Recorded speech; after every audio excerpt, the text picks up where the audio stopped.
पल्लू इलाके के अंदर पिछली कांग्रेस सरकार के अंदर जिस प्रकार से खेजड़ी के पेड़ों को काट के सरेआम काट करके जो एक प्राकृतिक सिस्टम के साथ जो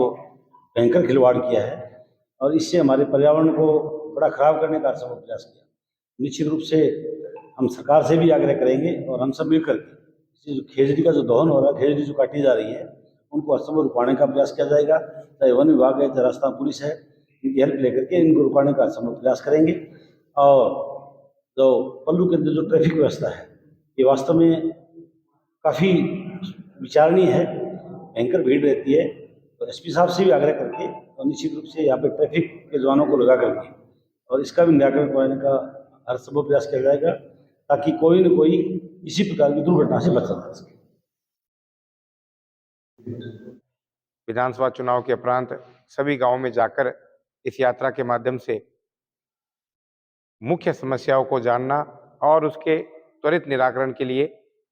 मैं, हमारे प्रधान धर्मपाल जी, पूर्व जिलाध्यक्ष आदरणीय रामकिशन जी, मंडल के पदाधिकारी और तमाम कार्यकर्ता पल्लू बेल्ट के 2 दिवसीय दौरे में साथ हैं। वैसे तो कांग्रेस राज ने आधी अधूरी योजनाएं और थोथी घोषणाओं से जनता को बरगलाया है, पर फिर भी मुख्य रूप से एक तो जल जीवन मिशन का जो बिगड़ा हुआ स्वरूप, जल जीवन मिशन को,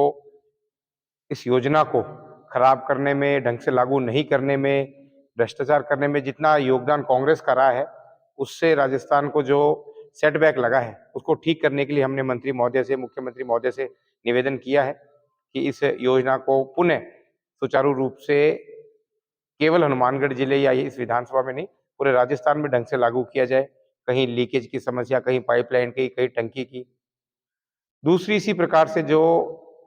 पहले भारतीय जनता पार्टी के सरकार के समय दीनदयाल ज्योति योजना के माध्यम से ढाणी ढाणी विद्युतीकरण था, वो कांग्रेस सरकार ने बंद किया और केवल कागजी खानापूर्ति करके सर्वे के नाम पे 5 साल निकाले हैं। उसको भी अब लोकसभा चुनाव के बाद वापस सर्वे करवाकर उन वंचित ढाणियों को कम से कम लागत में कनेक्शन दिया जाए। ये 2 बड़ी समस्याएं सामने आई। तीसरी, जो मुख्य रूप से नशा जो पैर फैसा रहा है, बढ़ता हुआ जो नशा है, उसको रोकने में कांग्रेस सरकार पूर्णतया विफल रही है और उस नशे पर अंकुश लगाने के लिए युवा गर्त में ना जाए और युवाओं का भविष्य खराब ना हो, इसलिए विशेष रूप से इसके ऊपर भी अंकुश लगाने के लिए प्रशासन से लगातार हम संपर्क में हैं और विशेष अभियान भी चले जाएंगे। और जो कानून व्यवस्था और चिकित्सा व्यवस्था पूर्व राज्य में चरमराई थी, उनको ठीक करने के लिए भी बहुत सारे लोगों ने निवेदन किया है, आवेदन किया है। हम उसके ऊपर भी विशेष रूप से फोकस रखेंगे। भारतीय जनता पार्टी एकजुट होकर, एकमुखी होकर, हम सभी कार्यकर्ता मिलकर इस यात्रा के माध्यम से जनता की नब्ज टटोलेंगे और जो मुद्दे मैंने आपको बताए, उनको दूर करने में सब मिलकर सामूहिक रूप से सरकार का सहयोग लेकर माननीय भजनलाल जी शर्मा की इस जो सरकार है, जिसके अंदर एक बहुत ही शानदार, नेक दिल, मेहनती मुख्यमंत्री के साथ-साथ एक बहुत अच्छा और जोश से भरा हुआ मंत्रिमंडल मिला है, उसका भरपूर लाभ राजस्थान की आम जनता को मिले, इस हेतु प्रयासरत हम सब मिलकर रहेंगे। इसी के माध्यम से आपको ये सारी सूचना हमने पहुंचाई है। आने वाले दिनों में मीडिया के माध्यम से और नौर की जनता को जो बेहतर तरीके से भारतीय जनता पार्टी इस राज्य में लाभ दे सकती है, सार्वजनिक कार्य कर सकती है, इस हेतु हम आपको समय-समय पर ब्रीफ करते रहेंगे। आपका धन्यवाद।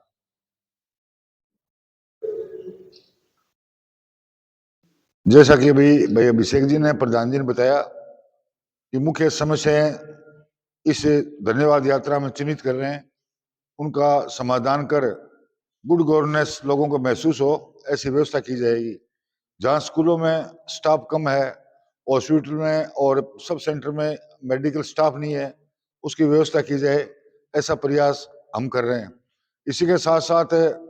अभी 2 या 5 दिन में लोकसभा चुनाव की घोषणा होने वाली है, तो उसकी तैयारी भी हम साथ साथ कर रहे हैं कि लोकसभा में पूर्व की भांति हमारा जो सांसद है वो चुन के जाए और अधिक से अधिक वोटों से चुन के जाए, ऐसा प्रयास भी हम कर रहे हैं, लोगों से संपर्क कर रहे हैं। और हमारे